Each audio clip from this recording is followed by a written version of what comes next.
சிம்மம் ஜூன் மாத ராசி பலன் 2024. மயக்கமா, கலக்கமா, நடுக்கமா? சிம்ம ராசியின் அதிபதியான சூரிய பகவான் கர்மஸ்தானம் தொழில் ஸ்தானத்தில் தன் வீட்டிற்கு 10ஆம் இடத்தில் திக்பலம், தனஸ்தானமான குடும்பஸ்தானமான 2ஆம் இடத்தில் பிரிவின் மாற்றத்தின் காரகரான கேது பகவான், களத்திரஸ்தானமான இல்லற இன்பஸ்தானமான 7ஆம் இடத்திலே சனி ஆட்சி பலம், மாற்றங்களின் தலைமகனான ராகு பகவான் 8ஆம் இடத்திலே, பாக்கியஸ்தானமான 9ஆம் இடத்திலே அதன் அதிபதி செவ்வாய் ஆட்சி, தொழில் ஸ்தானமான 10ஆம் இடத்திலே சூரியன், குரு, சுக்கிரன், புதன், பெருங்கோணமான 10ஆம் இடம் பலம். 10/6/2024 புதன் தன் சொந்த வீட்டிலே 11 ஆட்சி, லாபஸ்தானத்தில் ஆட்சி. 14/6/2024 சுக்கிரன் லாபஸ்தானத்திலே, புதன் சுக்கிரன் சேர்க்கை. 19/6/2024 சூரியன் புதன் சுக்கிரன் லாபஸ்தானத்திலே. 30/6/2024 புதன் 12ஆம் இடத்திலே, 2/11 12இல் மறைவு. 10 சூரியன், புதன், சுக்கிரன், குரு 4 கிரகங்கள் சேர்க்கை. 8ஆம் இடமான மீனத்திலே ராகு பகவான், மீனம் காலபுருஷ தத்துவப்படி 12ஆம் வீடு. ஆகவே வெளிநாடு செல்வது நிச்சயிக்கப்பட்டு விட்டது. குடும்பத்தை விட்டு பிரிந்து தொழில் செய்யும் நிலை உருவாகிவிட்டது. யோகதசா நடப்பவர்களுக்கு வெளிநாட்டில் வேலை, திடீர் தனவரவு, பல தொழில்கள் மூலம் லாபம் உண்டாகும். வாகனஸ்தானத்தின் அதிபதி, இல்லம் ஸ்தானத்தின் அதிபதி பாக்கியஸ்தானமான 9ஆம் இடத்தில் வாகனம், வீடு கிட்டும். சுகமோ சுகம்தான். 7ஆம் இடத்திலே சனி, நீங்கள் சொல்வது அனைத்தும் மனைவியால் மறுக்கப்படும். வேண்டும் என்றால் முடியாது. பழையதை பேசியே குழப்பமான நிலையை உருவாக்குவார்கள். இறந்த காலத்தில் இருந்து விடுபட முடியவில்லை அவர்களுக்கு உருவாகும். தான் சொல்வதையே சரி, தான் செய்வதே சரி என நியாயப்படுத்துவார்கள். எதையும் புரிந்து கொள்ள விரும்ப மாட்டார்கள். கண்ணில் கண்டதெல்லாம் சாட்சியா என்ற நிலைதான். தித்திக்கின்ற தேனான வாழ்க்கையை தில்லானா பாட வைத்து விடுவார்கள். வாழ்க்கை ஓட்டம் கண்டுபிடிக்க கஷ்டமான சூழ்நிலை உருவாகும்.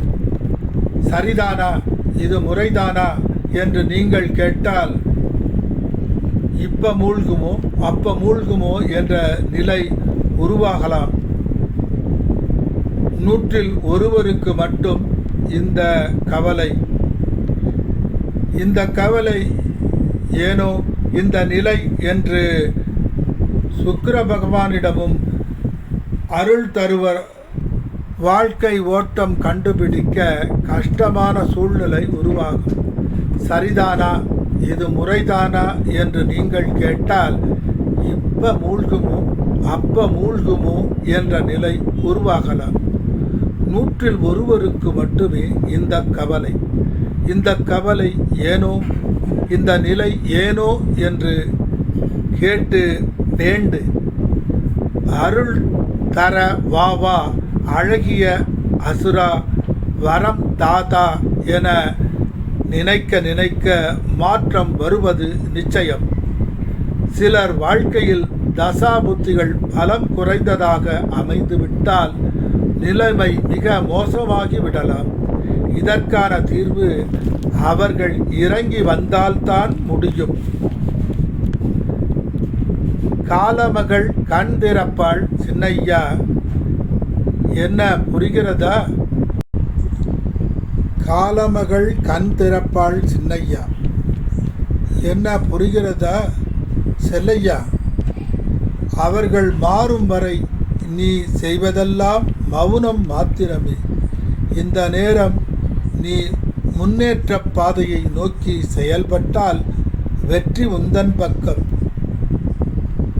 நல்வாழ்த்துக்கள் நான் சொல்லுவேன். எனக்கு தெரியும் இறைவன் உன் பக்கம் இருக்கிறார் என்று. அதை நீயும் நம்பு. பிறப்புக்கு முன்னால் இருந்தது என்ன, இறப்புக்கு பின்னால் நடப்பது என்ன என்ற ஆராய்ச்சி மின்னல் போல் வந்து வந்து போகும்.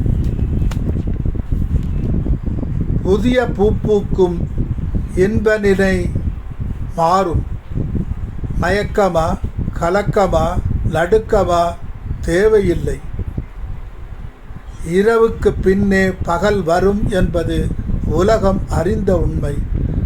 மனத்தை கொத்தி துளையிட்டவள் மனம் மாறுவாள் என நம்பு. நம்பிக்கொண்டிரு. உன் கவனம் முழுக்க சொந்த தொழிலில் காட்டு. வானம் முட்டும் அளவுக்கு சென்றுவிடு. நிலைமை மாறும், காலம் மாறும். வாழ்வது எப்படி என்பது புலப்படும்.